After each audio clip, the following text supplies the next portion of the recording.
کۆی گشتی ڕووداوەکانمان لە ساڵی پێشوودا 312 ڕووداوی جۆرا و جۆرمان هەبووە کە بەم شێوەیەدا بەش بووە. ڕووداوی ئاگری شاخ و دەشتەکان کە زۆرترین ڕووداو بووە 172 ڕووداومان هەبووە. ڕووداوی ئاگری بینا و دووکان 11 ڕووداومان هەبووە. ڕووداو لە شوێنە گشتیەکان 34 ڕووداومان هەبووە لەگەڵ ڕووداوەکانی تر کە کۆی گشتیان دەکاتە 312 ڕووداو. هۆکاری ئەم ڕووداوانە زۆربیان ئەگەڕێتەوە بۆ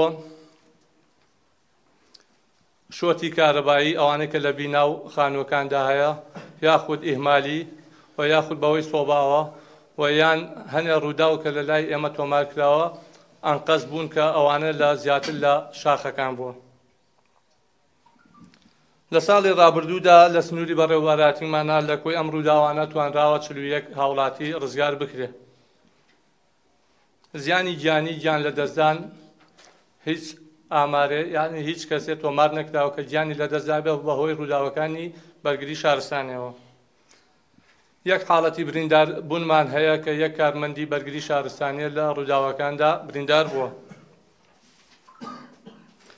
هەر لە ساڵی ڕابردوودا 30 چالاکی و سیمینار و کۆبوونەوە لە باخچە و پەیمانگا و زانکۆ و قوتابخانەکاندا و شوێنە گشتیەکاندا ئەنجام دراوە و بە بەراورد بە ساڵی 2020 204 ئاگر ڕووداو کەمی کردووە. نەک تەنها بۆ 2020 ئەتوانم بڵێم بۆ چەند ساڵی ڕابردوو ئەم ساڵ کەمترین ڕێژەی ڕووداو لە سنووری بەڕێوەبەراتی پارێزگای هەڵەبجە تۆمار کراوە.